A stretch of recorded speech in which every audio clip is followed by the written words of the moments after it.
Om Jnanatimirandhasya Jnananjanashalakaya Chakshurunmilitam Yena Tasmai Shri Gurave Namaha. So among the devotees present here are several who are dynamic, accomplished preachers within Srila Prabhupada's movement. Several have gone to places where there was not much preaching going on, and now by their struggles in various places, Krishna consciousness, the Hare Krishna movement is becoming known in these places. So I also, in my youth, was like that. I was sent out to remote spots with very little association, and was able to do, or given an opportunity to perform service in such places. So keep up the struggle. Struggle is good. Makes you strong. Then you have to surrender to Krishna. In bigger centers, it's easier to hide away in some corner or just rest in the comfort of being carried away by the strength of everyone else. But those who do pioneering work, then you just have to rely on the mercy of Srila Prabhupada and Chaitanya Mahaprabhu. So it's good for you and good for others, as Srila Prabhupada was told by his own Guru. So practically many of you are acting as gurus to others. Jare dekho tare kaha Krishna upadesh, amar agyai guru hoya taro edesh. This Chaitanya Mahaprabhu's instruction is to preach the message of Bhagavad Gita as it is, and in this way, being a guru, deliver the land, this land. So those who are preaching are doing that. Still, I'm requesting that you sometimes all come together like this and hear from me. Though you're gurus, in one sense, people look up to you for guidance. Practically you're guiding so many people, and that will increase. We pray that should increase more and more. But it's good that you all come, and from time to time you can come together like this, and we can perform Harinam Sankirtan together. And I'll speak more or less the same thing. Srila Prabhupada, if you hear his lectures,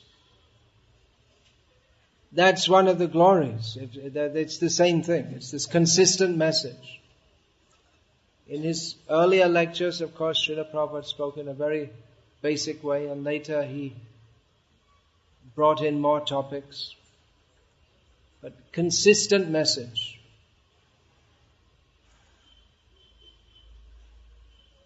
So I may say the same things. You may say the same things. we should all say the same things.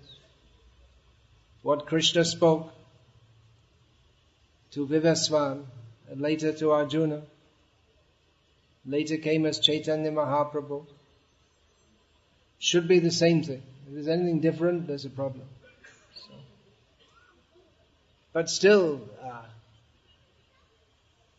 even though we ourselves are performing kirtan by preaching to others, we also need to hear.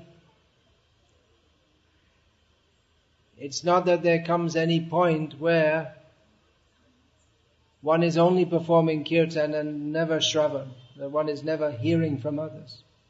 Even Chaitanya Mahaprabhu, who came to bring kirtan to the whole world, he was also hearing. He heard Ramananda Rai, asked questions of him. Daily he would hear Bhagavatam when Chaitanya Mahaprabhu was residing in Puri. He would daily hear Bhagavatam recited by Gadadhar Pandit. So,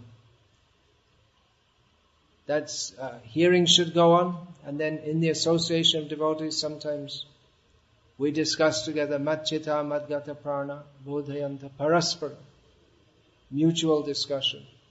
Katiyantas Chamal Nityang Tushyanti Charamanti Cha. So then by discussing these topics, we'll find that topics of Krishna are unlimited. The same thing, but the depth, just like Bhagavad Gita. Srila Prabhupada says that one can read Bhagavad Gita every day and he'll find fresh insights every day. It's not that it finds a different meaning exactly, but different insights on the same theme. It's not that you read it one day and then you have one understanding, and then you read it another day and you have another understanding. But Krishna, who's in everyone's heart, He helps the devotee to understand His glories more and more, to realize His glories more and more. And the truths of Bhagavad Gita that we can see all around us, especially in the modern age. How the whole world is governed by material desire. This prominent theme in Bhagavad Gita, Krishna speaks often of karma. So this is an example of how we get realization by discussing with others, by considering, seeing the world, what's going on, of what we study and understand in Shastra. So, discussing, hearing, speaking.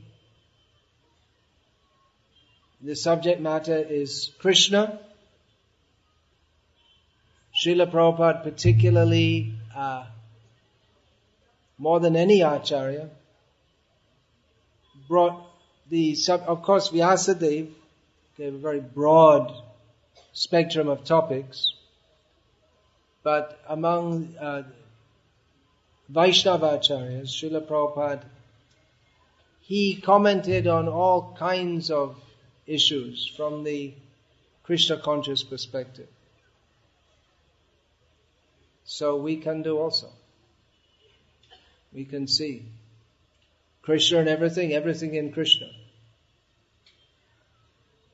Just to give an example, this morning, myself, I looked at the clouds, which may seem why should you do that? And I thought, well, no one looks at the clouds. But I was just seeing, it's like it's a great art show by Krishna every day. Well, not every day, but when there are clouds in the sky. Amazing formations. So that's all Krishna's artwork. So that's by Prabhupada's grace I could see that. Otherwise, I might have just looked at, mostly people don't look at clouds, but I happen to. And I might have thought, well, that looks nice. But understanding this is how Krishna has arranged everything. This whole world, if human beings didn't make such a mess of it in the modern age, a lot of the world is actually very pleasant to see. The countryside and the forests and the rivers. So how Krishna has arranged this, that we can live peacefully and chant Hare Krishna. So Srila Prabhupada commented on so many social issues just so that people could live peacefully and chant Hare Krishna. It seems like it should be the easiest thing in the world, but somehow or other people, they find it very difficult to even imagine that it could be possible to do so. In the modern age, people just think it's normal to be totally agitated in mind all the time and to be part of a civilization in which people are in total anxiety and disturbed all the time, and people think that if you don't live like that, there's something wrong. Insanity. People are raised in cities and they go to the country and they feel uncomfortable because there's no tension or stress or sirens, no pollution. They feel something wrong here. So much of Srila Prabhupada's effort was he wanted to create communities in which devotees could live peacefully, talk about Krishna, chant Hare Krishna. But even among our devotees, it seems like they just can't imagine that it's possible to do so.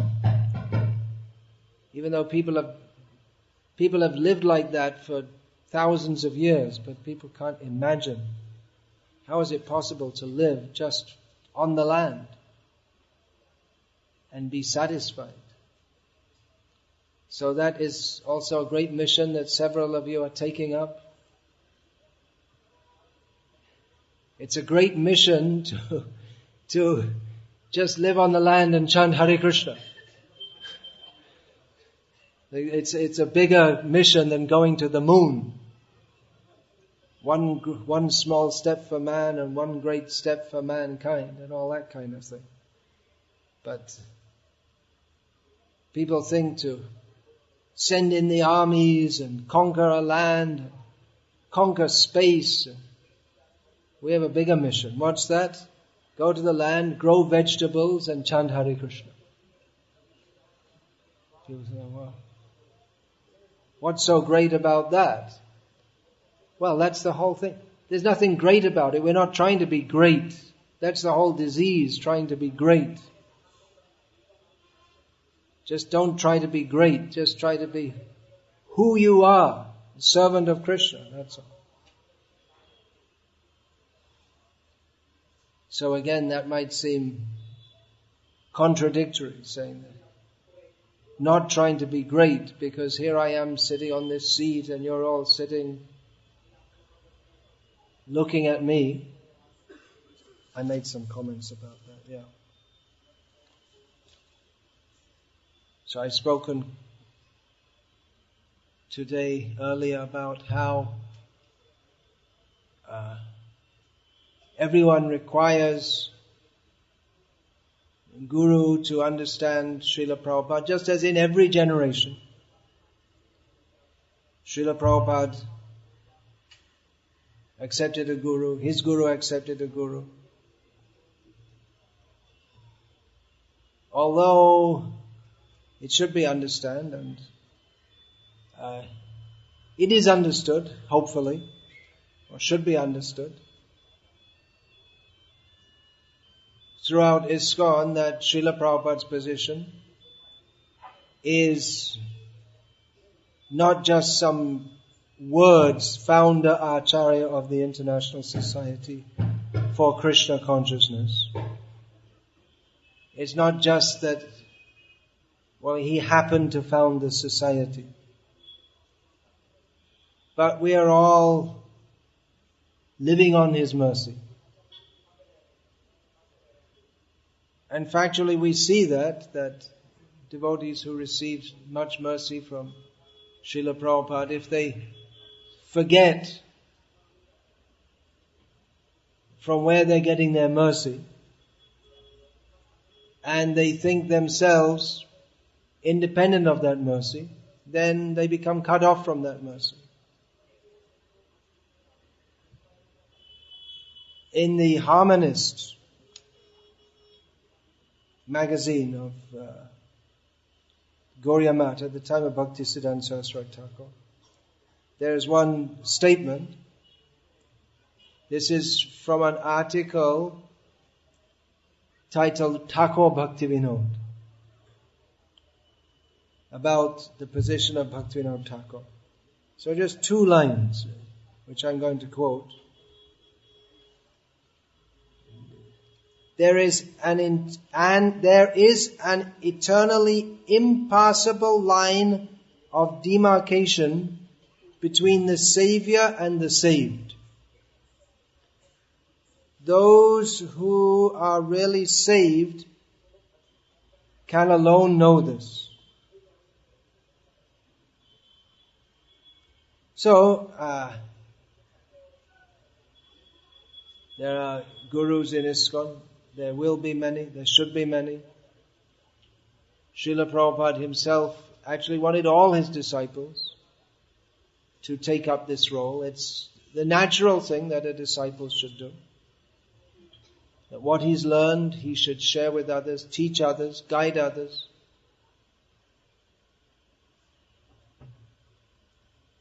But at the same time, Srila Prabhupada's position is especially authoritative in ISKCON, though there may be many gurus, but then their position is not as authoritative as that of Srila Prabhupada, because it is his books that we read, that are the law books of the Krishna conscious movement and should be of the whole world. Other books should be there. If Srila Prabhupada's books and his instructions do not inspire others to write books, then they're not very good books, are they? Even in the material field, any important book inspires the writing of so many other books. So these books, they're law books, not in the sense that they're dusty books to be kept on a dusty shelf. But they're law books in as much as they set the standard, and they should inspire, if they're actually, as we say, the guiding books for the next 10,000 years, then there should be all kinds of books which are produced from the inspiration from Srila Prabhupada's book. Srila Prabhupada wrote on so many subjects, and those subjects should be elaborated on in many books. Just like the history of the world needs to be rewritten from a Krishna conscious perspective. Actually, Krishna already gave it in Bhagavad Gita in 2 words. Dukhalaya Mashashvata. That's the history of the world. But for people who are interested in these things, and history is a very influential subject, it should be rewritten from a Krishna conscious perspective. Just like by rewriting history, this whole idea of the Aryan invasion theory has done so much damage to the whole world's understanding and appreciation of India and Indian culture. And they've promoted this idea of a Dravidian identity, completely different from that of North Indian and Tamil, they're separate people, just by manipulating and lying in the name of history. So there's one example of how history needs to be rewritten, or one subject that needs to be presented from a perspective that will debunk various or refute various wrong theories which are being made by demons to mislead others, so that they will come out of Vedic culture. So cosmology, that needs to be rewritten. Actually, the only subject is to hear about Krishna. But because people have so many things to speak about and discuss, we should give them proper knowledge on the basis of Krishna consciousness. So actually, Srila Prabhupada's books, they should inspire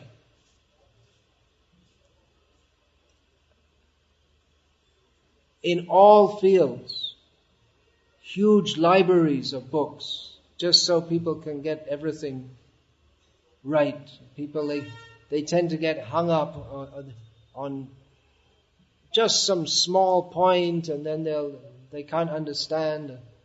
Just like there have been various theories floating around, poison theory and this and that, and someone can write a whole book to refute it. And then I never read the arguments for or against. I didn't think the issue was even worth thinking about. But there are people who do, so all right, there's a book. There's all the arguments. You can read that if you like. So like that. People have so many theories, and in philosophy, so many ideas being brought up, and devotees, at least not all of them, but some should be expert enough to refute all the wrong ideas in science and philosophy. Srila Prabhupada met with so many people, and on the basis of the knowledge of Bhagavad Gita, he was able to find the defect in everyone. Because anyone who's not Krishna conscious, they have so many defective ideas. And he was also able to understand what in some people's philosophy might be right and bring it to the proper conclusion. Just like Srila Prabhupada, he was very much against communism as it was going on in the world at that time.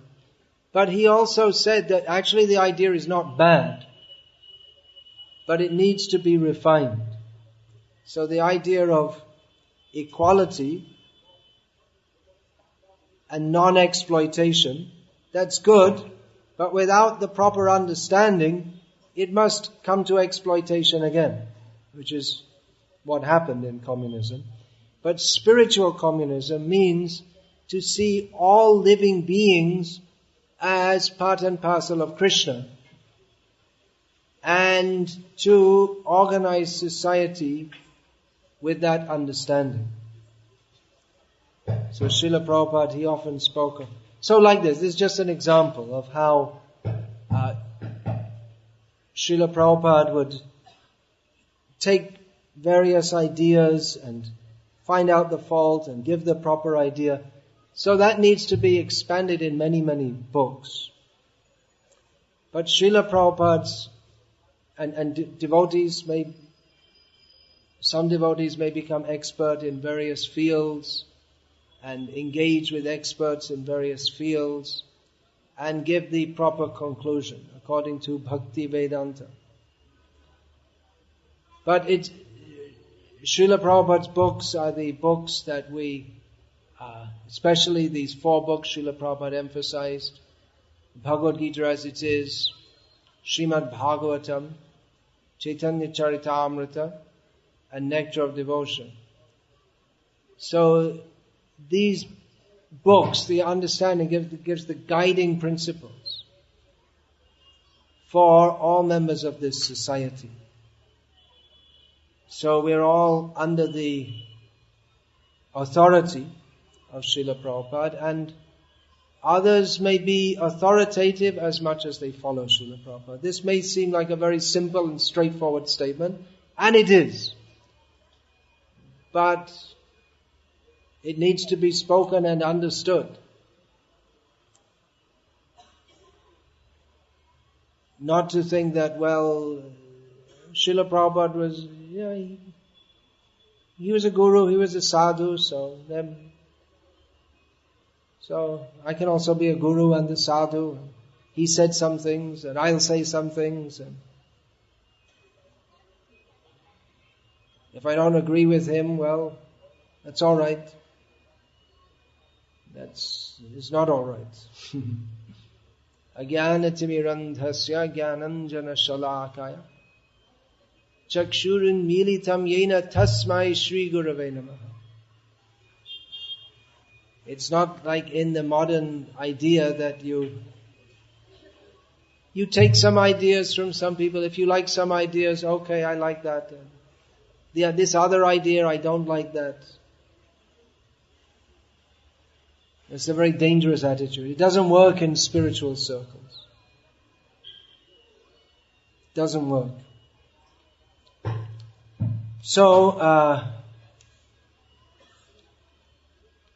my sitting here above you, that's a very dangerous position, but safe position. If I always understand that Srila Prabhupada is above me, and should be actually above, even physically, not side by side. Maybe it's like half a centimeter above, but actually above. That is the proper position. Just like I see so many times in my disciples' houses, they keep the photos, and my photo next to that is Srila Prabhupada. Better below, in smaller picture. Understand what is the position.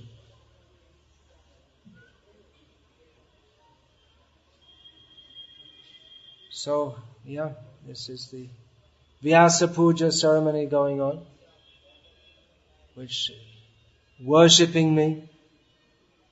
But it's called Vyasa Puja, not Bhakti Vikasa Swami Puja. It's not that particularly I am to be worshipped, but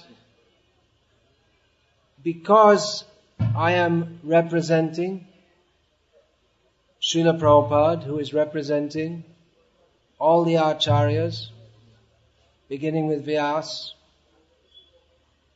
Therefore, on that basis,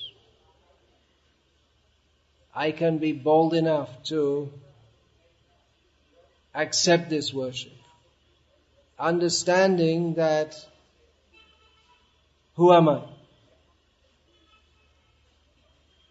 Constitutionally very small. Jiva is very small.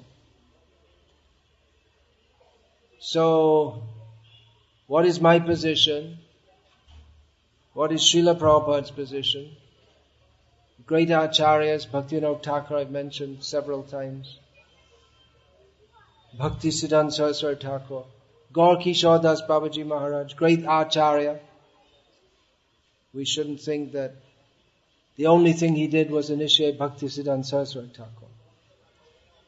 But by his being in this world, Gaur Kishore Das Babaji Maharaj demonstrated what it means to be a devotee of Krishna. Fully absorbed in Krishna with no interest in the world whatsoever.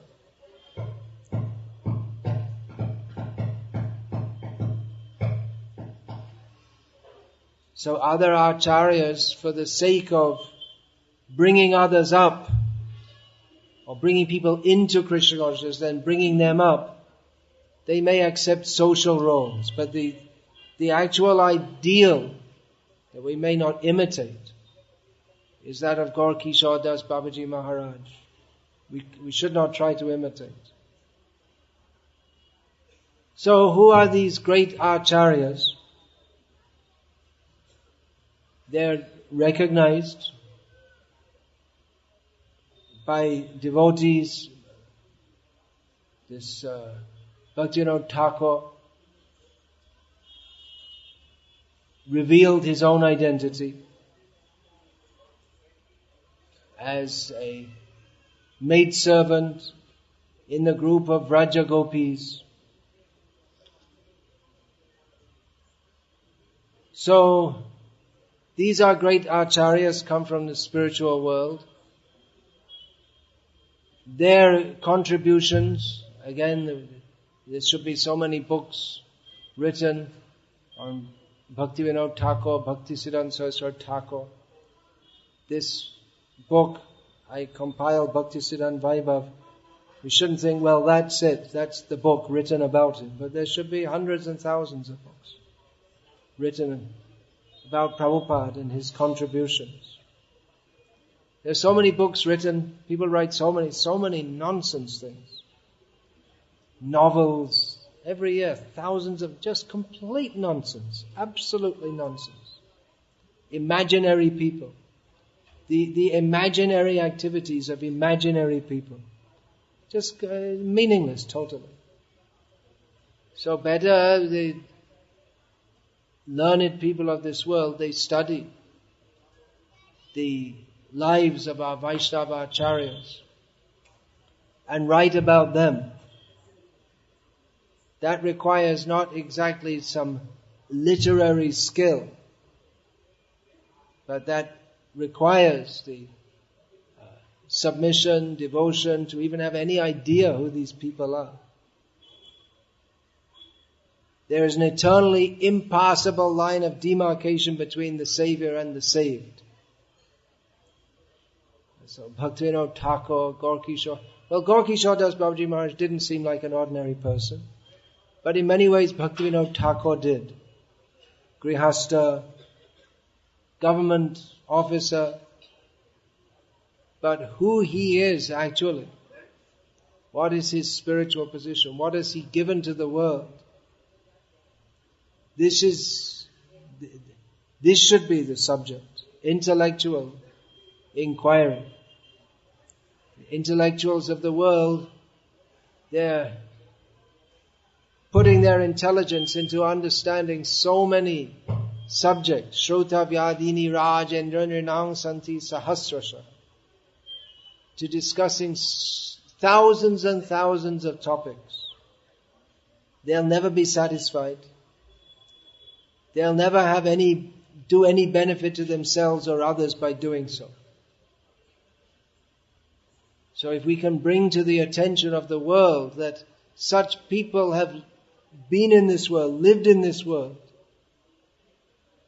Why don't you want to study, they're writing biography. Now someone's going to write a biography of Steve Jobs. Because he just died and you write a biography and it'll sell 1 million copies. Several biographies have been written on Mahatma Gandhi. What actual benefit is to the world? People don't know who are these personalities. Bhaktivinoda Thakur, Gaur-Kishore Das Babaji Maharaj, Narottam Thakur, Bhaktisiddhanta Saraswati Thakur, Prabhupada, Srila Prabhupada. So we should bring this to the attention of the public. Of course, the people are very, very dull-headed. So stupid. And the whole society makes them more and more stupid. So, anyway, by distributing Srila Prabhupada's books, gradually people will come to realize who are actually the important people of the world. So many swamis, yogis, misleading people. They become popular.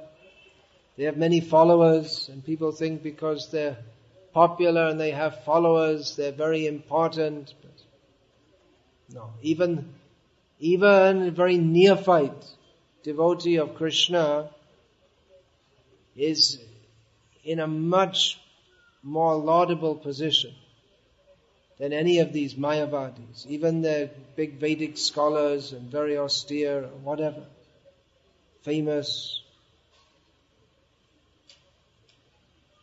So we should understand who are the Vaishnava Acharyas.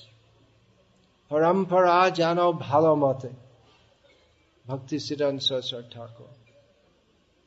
He wrote this song giving the names of the prominent Vaishnava Acharyas, which his disciples were supposed to recite daily. So we daily meditate upon the Acharyas in our Parampara. Who are they? What are their contributions? What have they given? What are their teachings that we have to follow and understand? These teachings of Krishna, we are receiving them, as in that famous lecture, we are receiving Prabhupada, we are receiving knowledge through disciplic succession. So it's not just a list of names. Who are these persons? What have they given? For that we'll have to study. Srila Prabhupada in his introduction to Srimad Bhagavatam, he says that we can go through the writings. He gives a list of the Bhagavatam commentaries. He gives a list of several acharyas who have commented on Bhagavatam. So he may not all have the time to do so. And many of these commentaries are still not translated from Sanskrit. Of course, you can also learn Sanskrit and go through them. But this should be the subject matter for the future, which I make farm communities where people can live peacefully, and people may say, well, what will we do there? Time you can study. You can, if you're intellectually inclined, then certainly in the course of your life you can go through the Acharya's commentaries. This morning I was noting how here in Rameshwaram, I thought it was just yesterday, because I thought maybe because it's Vaikuntha Ekadashi, that the women are doing beautiful Rangoli designs with many colors, which we don't see everywhere in the cities. We don't see them. Who's that with me? Gauranga Prasad. He said that. Oh, was that you? That was you. Yeah. Yesterday, it was Gauranga Prasad. I said the same thing. He said that, well, in the cities they don't have time. That's exactly it. The people are so busy in the cities, they don't have time for anything. Just eat, sleep, and work, and have sex. But culture, to follow all these cultural practices, requires time. So Srila Prabhupada said that these communities, the main purpose of our farm community is so that people will have time to chant Hare Krishna, to practice Krishna consciousness. So Srila Prabhupada wrote that devotees can go through all these different commentaries, and we hope that in future that will all manifest. As it was in the past, there were so many scholars who were so rich in their understanding. It was a very common thing. We can see from the preaching of Bhaktisiddhanta Saraswati Thakur that it was a very normal thing that people at that time had what at the present time we would consider vast knowledge of Shastra. Among his disciples, they would quote among themselves all different verses from all different parts of Vedas and Puranas, and all different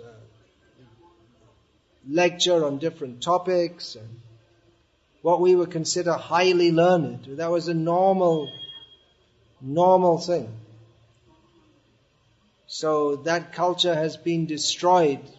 There are various factors, mostly the industrial civilization has destroyed all that. So that's all to be revived.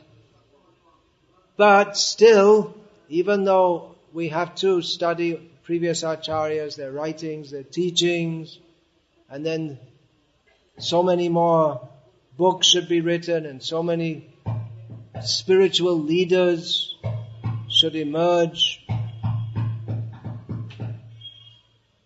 But still, it's not that Srila Prabhupada's books will become just some other books.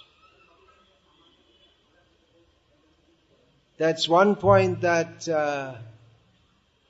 Suhotra Swami often used to make. That we in our society, we haven't even begun to realize the depth and importance of Srila Prabhupada's books.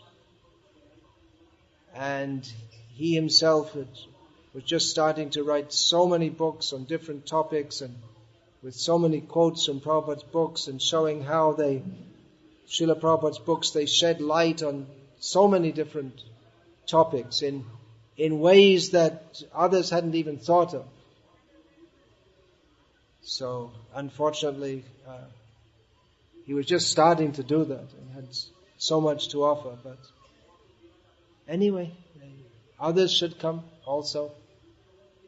And just realize how much Prabhupada has given us in his books. As Srila Prabhupada said, if you want to know me, read my books. Short sentence. If you want to know me, read my books. 8 words.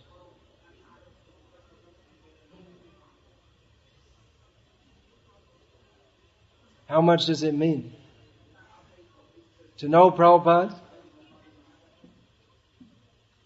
Generally, if we ask, do you want to know Prabhupada? I hope you don't say yes. Then how? How can you know Prabhupada? Read his books.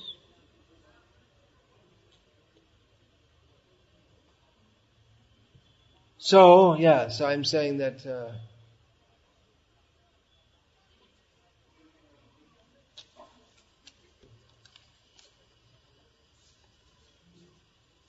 was making that point. Where do I go from here? So this Vyasa Puja ceremony, that's all right, and you're expected to praise me. But you should know the difference. If you're coming and praising me, that's all right. Okay. Hare Krishna, thank you very much. All glories to Srila Prabhupada. But just see the difference. If I hadn't had the fortune to come to Srila Prabhupada's lotus feet, for myself, I don't know. Hellish life would have continued. Unimaginable for me now. But it wouldn't have made much difference to the world. Prabhupada had brought so many people to Krishna consciousness. But if Prabhupada hadn't come, that's unimaginable. Then there wouldn't be any Krishna conscious movement as we know it now. So there is a big difference, isn't there? Can you see that?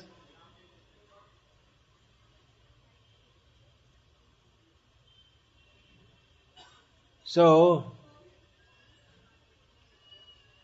at least I have to understand that very clearly. And this is all, this offering, praise, respect, all these things. So always I have to remember,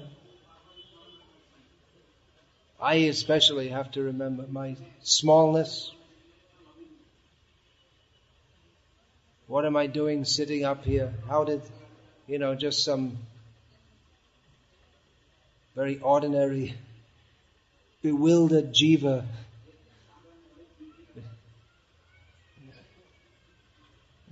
I can't write you want to write a biography, what is there to say? It was just some, ordinary idiot leading doing all the kind of stupid things that ordinary idiotic kids do at that age. And by Prabhupada's grace, I came to the shelter of his lotus feet. So, who am I? Jogyata bichare kichu nahi pai, tomara karunasha. That always has to be. At least again, Bhaktivinoda Thakur is teaching. We don't even know how insignificant we are. But our acharyas take that position and teach us. If we think, yes, I'm here because I'm very good and I'm very great and all. But Bhaktivinoda Thakur, who's actually a great acharya, teaches us not only what should be our mentality. It's not that, actually I'm very great, but I have to think like this because, you're supposed to think like that. But to actually not Not to think I'm great, but I'd better think that I'm small, but to actually understand that I am very small. So that understand our acharyas, they teach us in all respects. In every, we're so accustomed to thinking of ourselves as very important that we can't even imagine what it means. I can say myself, after all these years of repeating, what is it? Trinadapi sunichena. It seems like something very difficult for me. How to think myself very small. Philosophically, I can understand that we're all very, very tiny little beings. But the ego is so strong, thinking that, yes, I'm very important. Our tendency is to always think of ourselves as the most important. We're so concerned. If I have, I think there's some fly here or some little, maybe spot of sweat or something. Immediately I become concerned. Some mosquito biting, immediately become concerned. There may be an earthquake somewhere else in the world. I'm not so much concerned about that as some mosquito biting me, because I think I'm very important. So this egoism, how to overcome? Just by understanding how great is Krishna, how great are the Vaishnavas that we have to surrender to. That was in compiling this book, Bhaktisiddhanta Saraswati Thakur, just exactly this understanding. There is an eternally impassable line of demarcation between the Savior and the saved. It became very clear to me while that meditation in compiling this book, that how great are the Vaishnava Acharyas, greater than Krishna, because Krishna She Tomara. Krishna is the property of the great devotees. Krishna Dite Para Tomara Shakati Acha. They have the power to give Krishna. Krishna becomes the property, or is the property of the devotee. They can give as they like. Here, take Krishna. You're giving Krishna. So that if we can understand how great are the Vaishnava Acharyas, then we can begin to actually understand our own position as being extremely insignificant. So that's a very healthy understanding. That is the proper understanding. Not like the materialists always want to make themselves important.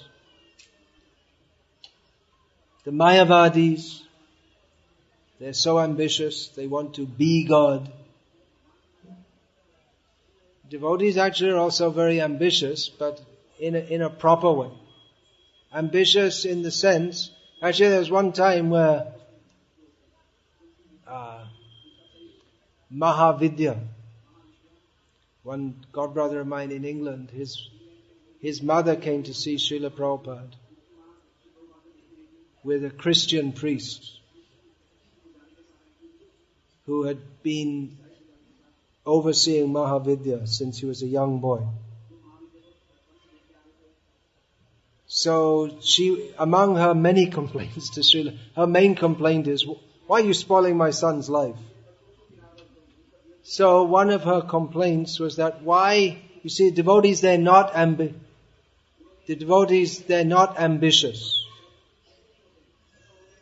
Prabhupada said, yeah, that's right. They're not ambitious. And one devotee said, well, Prabhupada, yeah, the devotees are spiritually ambitious. Prabhupada said, no. This idea, ambitious in the idea that I will go ahead, I will make myself great. No, devotees, they just want to serve Krishna, that's all. They don't want to be, even that I will become the right-hand man of Nanda Maharaj, and I'll become a big devotee, big acharya, I'll do so much. Of course, the devotee should want to serve Krishna to full capacity. But this idea, I should become big, I should become great, is the very antithesis of spiritual life.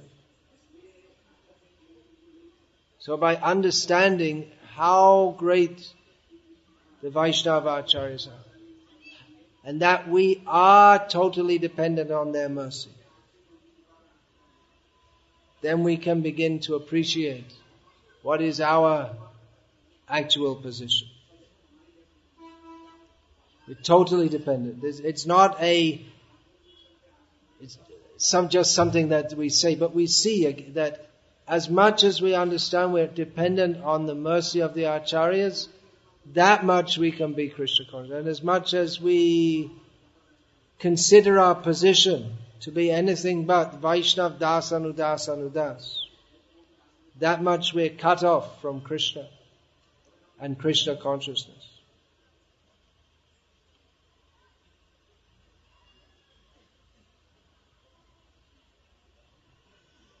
So, who are the Acharya? They are Acharya. Guru. Guru means heavy. Guru is heavy because he carries Krishna. Krishna is the heaviest. Of course, he doesn't place any burden on his devotees.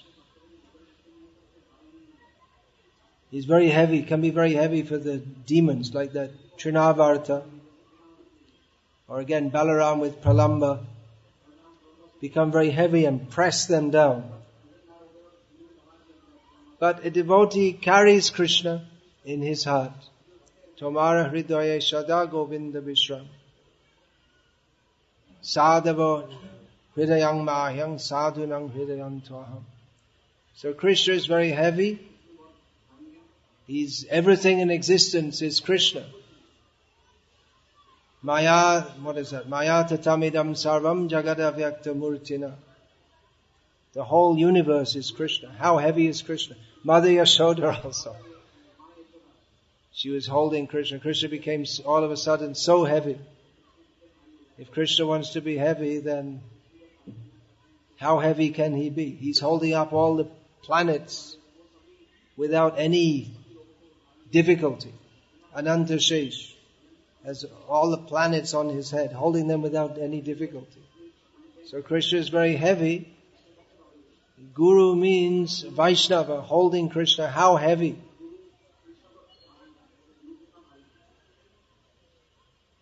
The message of Krishna is very heavy. Guru means who speaks the message of Krishna.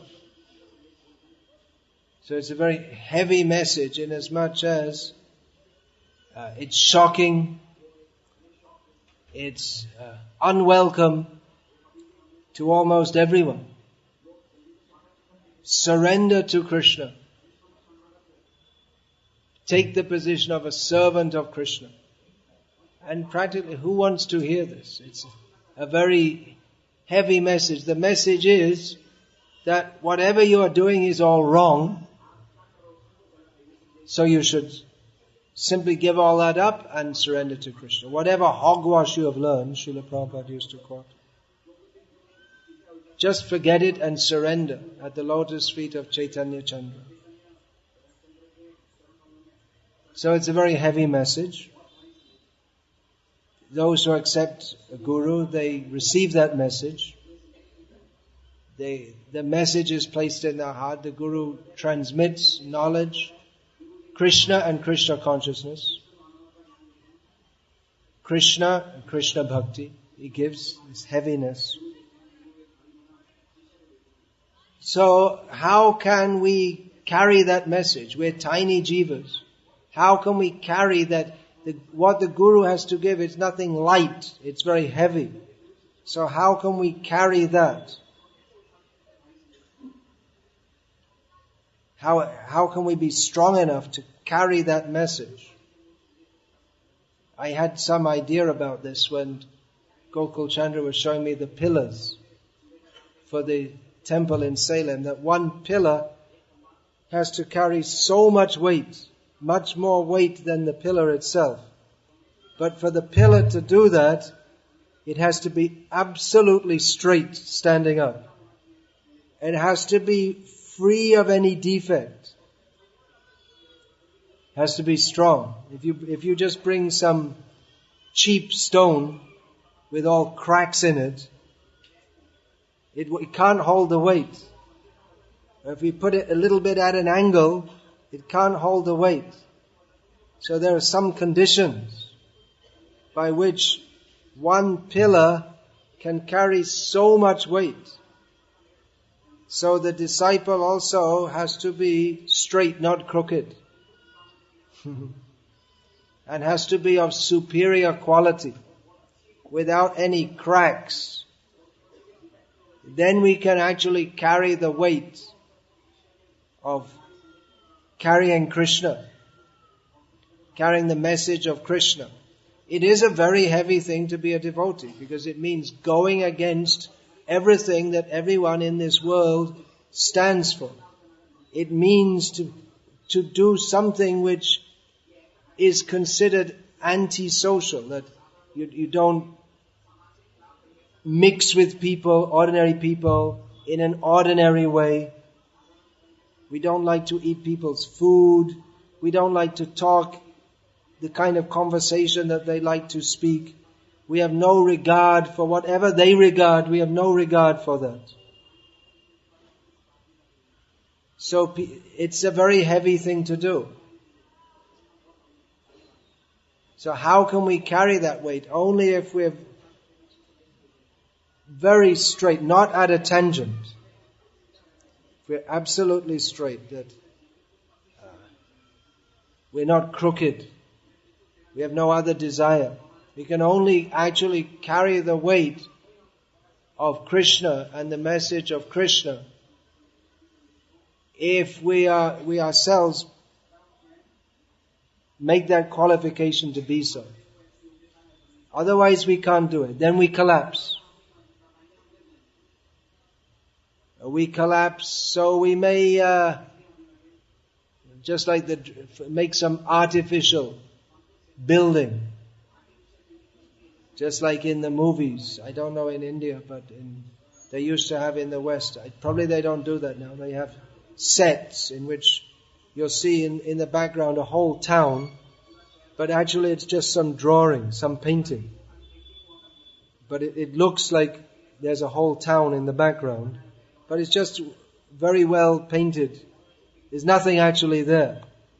So we can do that. We can have just two-dimensional, without any depth, painting of, it looks like reality, but there's nothing actually there. You see the building, you think, let's go inside this building. There is no building. It's just some imagination, some artist's representation. So to actually carry the weight of the Parampara, we can't be just a pillar drawn on a piece of canvas.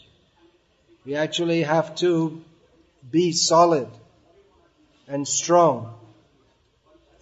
So a devotee who's actually straightforward, pure, and willing to accept the message of the Parampara can become a pillar in the Parampara. Otherwise, just like there's a drawing of the temple here, we can't, there's no actual value. You can't walk inside that, and it's just a drawing. So superficiality will not help.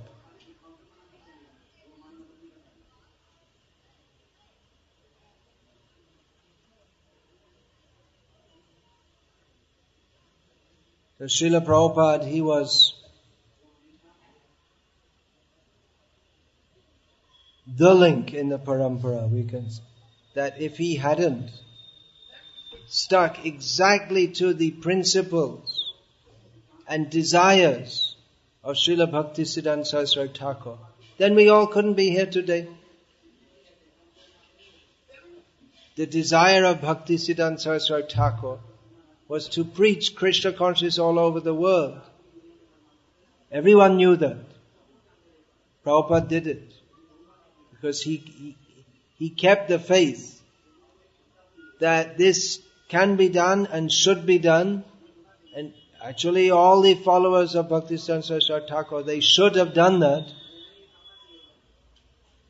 So they all went on in Krishna consciousness in some way or other, but it was Srila Prabhupada who fulfilled the desire of Bhaktisiddhanta Saraswati Thakur. So we can all be followers of Srila Prabhupada somehow or other. But it is better if we are not just somehow or other followers, but pillars in the Parampara. We all have to be gurus. That is the order of Chaitanya Mahaprabhu.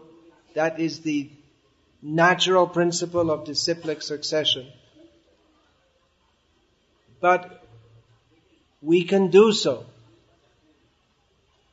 if we agree to accept the weight of the Parampara, the whole message as it is. It's a very heavy message. It's a difficult message to repeat among people who basically don't want to hear it. That has to be spoken.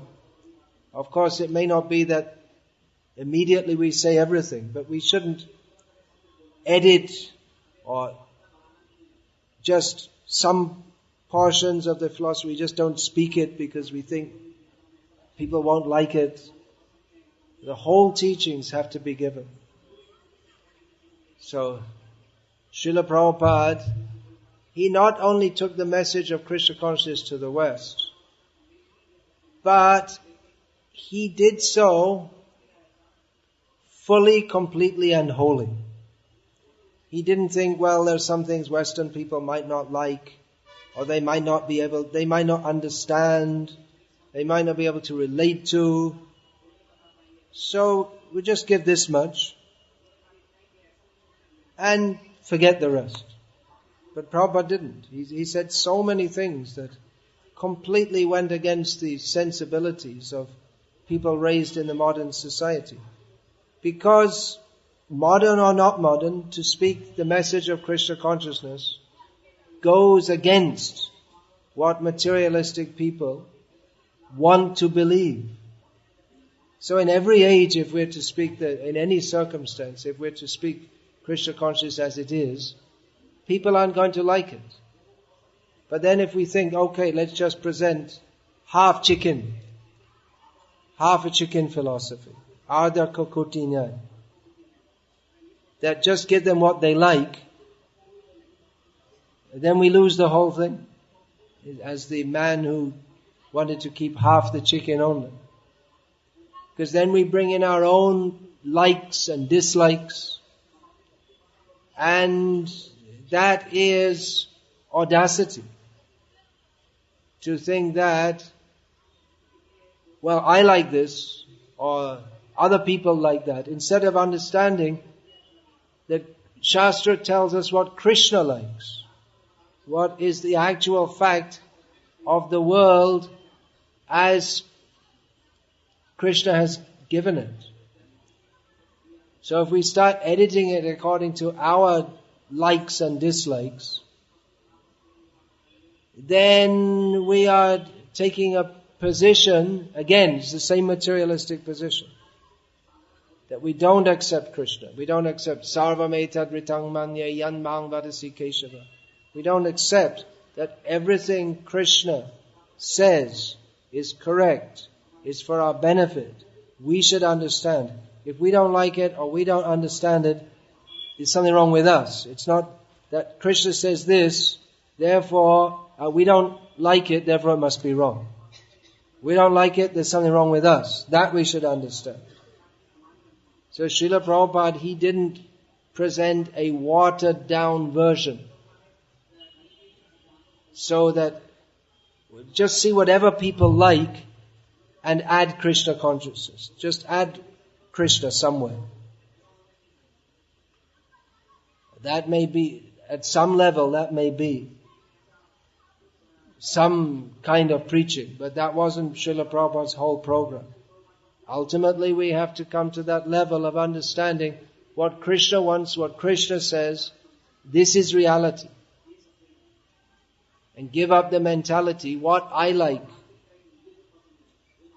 I like this, therefore I'll do this, and Krishna has to like it. That's karma yoga at best. Even karma yoga has to be according to Vedic prescriptions.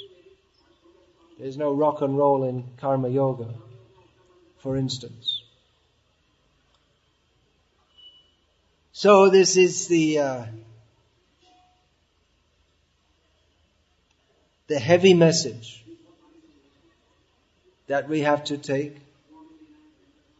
if we are to be followers of the Parampara. And if we're not, then what's the use of anything? What's the use? If we've actually received the message of Chaitanya Mahaprabhu, then if we've even to a small extent understood this, then what is there in the world? What is worth doing? What else? What was that you were telling me? Some devotees, they're playing basketball or something. I don't know. I guess you can play basketball, but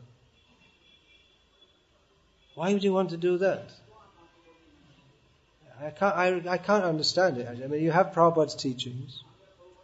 You can chant Hare Krishna. You want some exercise? Okay, do a little exercise. You can chant Hare Krishna and jump up and down. That's also, you get the same benefit, right? Why? Why should they even... How could they do that? Why? If we've actually heard Prabhupada, if we've got his mercy even to a slight degree, then why should we... How can it even come in our mind to do anything which is not in relation to Krishna? I guess you could say Krishna every time you pat the ball. But you don't. You get a different mentality of competition, winners, losers. You become ball conscious instead of Krishna conscious. So, why should we have any desire other than to be Krishna conscious? If we're to be Krishna conscious, we have to fully surrender to Krishna. That may not be very easy for us, but that has to be our aim. To be fully absorbed in the service of Krishna.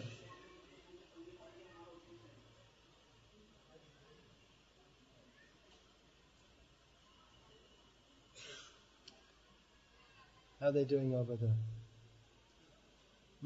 Take some more time.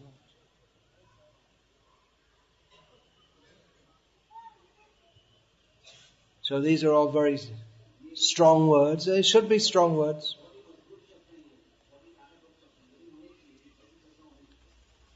If we're to be followers of Srila Prabhupada and all the previous acharyas, then we have to speak like this. We may think, well, who are you? You're just some guy came off the street, didn't know anything, and now you're sitting on a big seat. But having received the message that Srila Prabhupada gave, then what else should we speak? What should we talk about? Should we talk about the material world?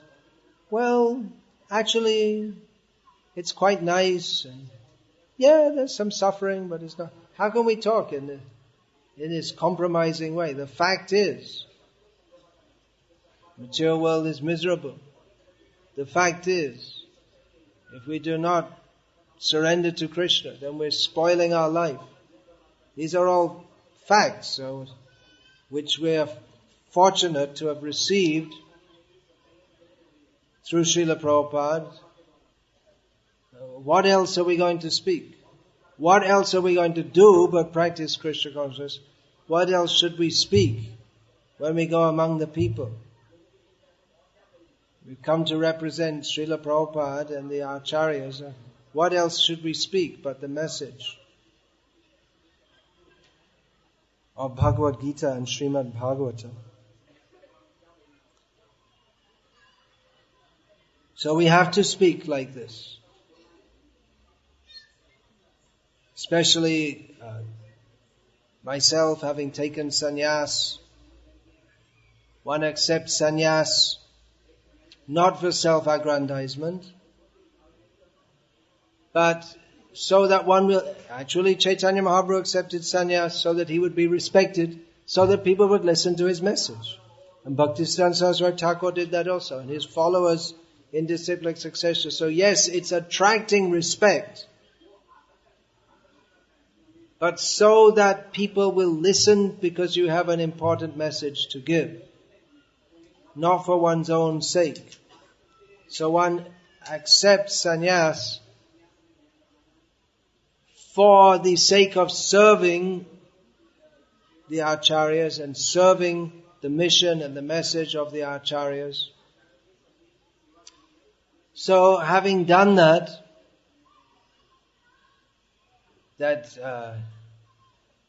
saying is there that a girl comes to dance on the stage and she's putting the veil over her head.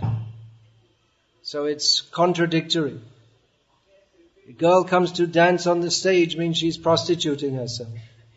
She's putting herself there so that everyone can enjoy seeing the beautiful features of her body. But then if she's feeling very shy and puts the veil over her head so that no one can see, it's ridiculous. So either you're bold and shameless or you're shy. You can't be both. So sannyasi is supposed to be bold and shameless. Not for prostituting, but for the sake of the Parampara, giving the message of the Parampara. So it may seem contradictory that Chaitanya Mahaprabhu, who taught Trinadapi Sunichena, but he himself accepted sannyas to preach that message. So those who have, especially those who have accepted this position, then you have to speak. We're told to preach Krishna consciousness. That message is very strong. We have to speak it. If you speak it, you have to live it. So what should we do? We have to take a prominent position. Formally accepting sannyas or being a preacher within the Krishna consciousness movement, one has to take a strong and bold position because the message is such that it is required, it is vital, it is unpleasant and unwanted, but still we have to push it. So one has to take a strong position. There's no avoiding that. You may say, well, who are you? Who am I? Nothing. But what is the message that you have to give? It's not for me that I should sit on a big seat or any such thing. But what is the message that has to be given? That should be, why the big position? Why accept honor? Why accept service? Because from this position, this message should be given.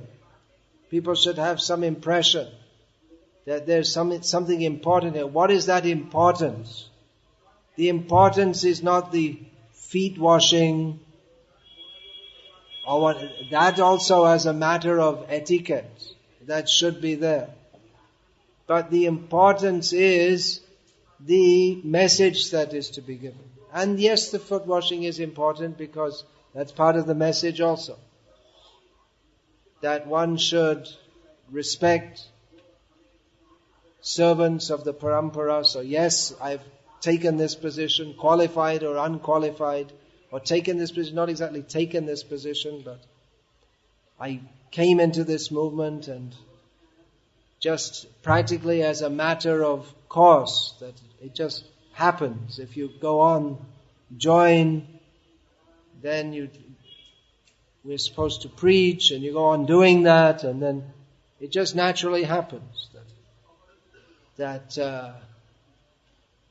some recognition comes. One may try to avoid that, but then if one is to go on preaching, then, well, why avoid it? Why not bring more and more people? If you think, let me hide away in a corner somewhere, then how will the preaching go on? So that would be good. Maybe there'll be a Vyasa Puja ceremony with 50,000 devotees, 500,000 devotees. That would be better. Let many, many come. If they're actually prepared to follow and hear, and I'm prepared to follow Srila Prabhupada and speak as he says, that should be there. Better. Let it expand more and more.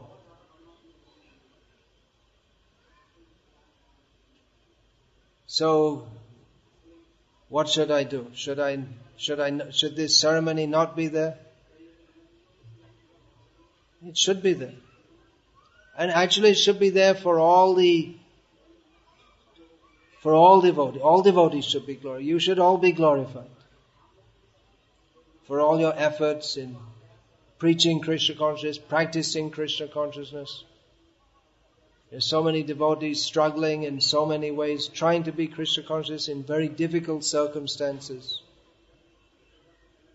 Many devotees who others may not know. They're at home, and in the home situation it's very difficult for them, but still they're doing their very best to follow all the principles, practice Krishna consciousness very seriously. Krishna appreciates that. So many of you've heard the message of Srila Prabhupada, read the books, and among you there are quite a few who had promising careers, could have made a good name for you, been a successful person in the material world, but you have no more taste for that. You find it unpalatable. And so have withdrawn and are giving yourselves fully in Krishna consciousness, believing in Krishna. Ananyas chintayanto mang ye janah paryupasate tesham nityabhiyuktanam yogakshemam vahamyaham. People may say, what will you do? You gave up your job. Krishna will look after. If we try to serve Krishna with so much faith, brahmachari may do, that's very good. But family, and so many people will criticize, you're not looking after your family properly in so many ways. But with the faith that I have to serve Krishna, let me utilize this human form of life for serving Krishna. So many devotees in so many ways are making so many sacrifices for serving Krishna. All the Vaishnavas should be glorified. All the disciples of Srila Prabhupada should be glorified. So many sacrifices the devotees made in the early days of the movement. Now, when we go on Harinam Sankirtan, we just saw here in Rameshwaram that everyone, responses ranged from neutral to respectful.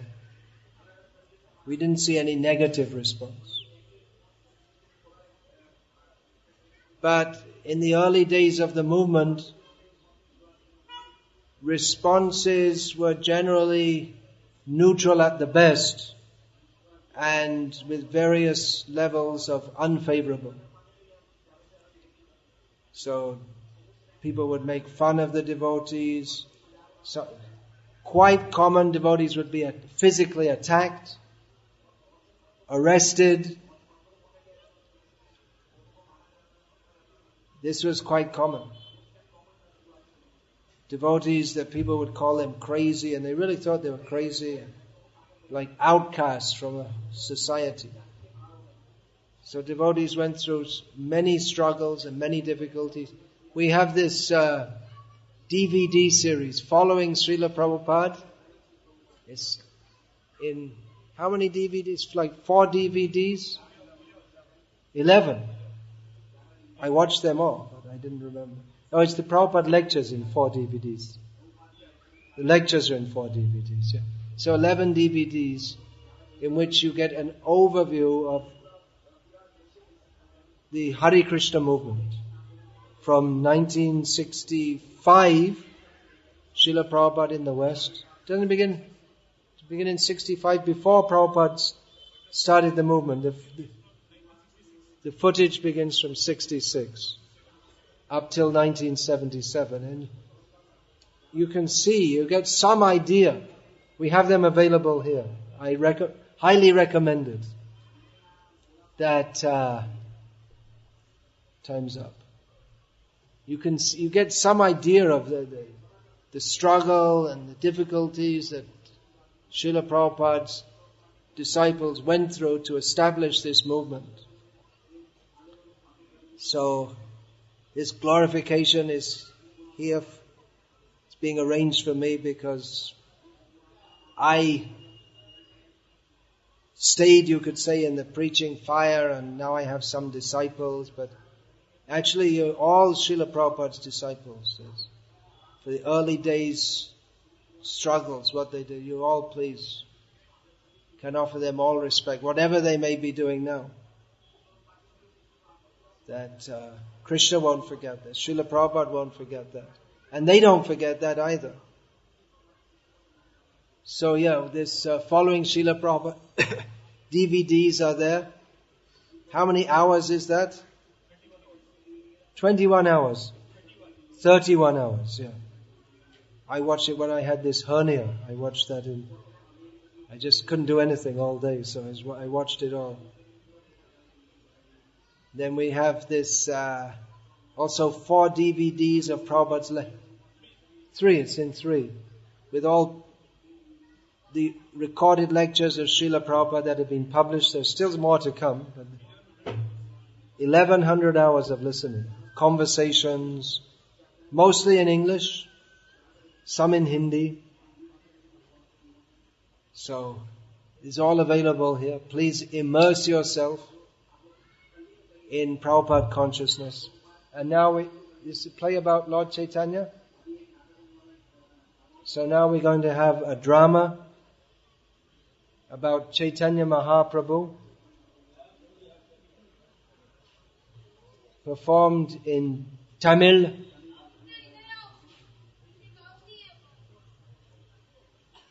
And for those who don't know Tamil, well, I suppose you have to, what's going to happen? You have to guess. What exactly is the pastime?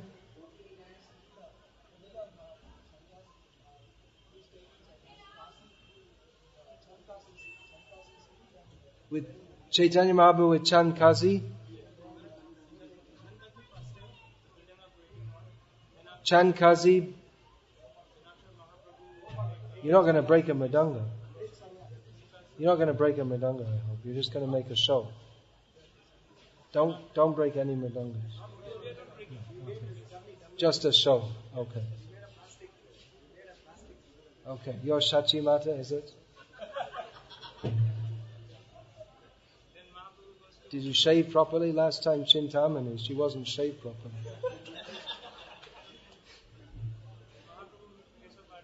Then Chaitanya Mahaprabhu with Keshav Bharati. Then he goes to Sri. Oh, we have a lot of pastimes here.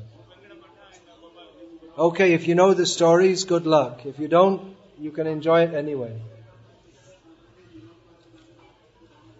So we'll begin now.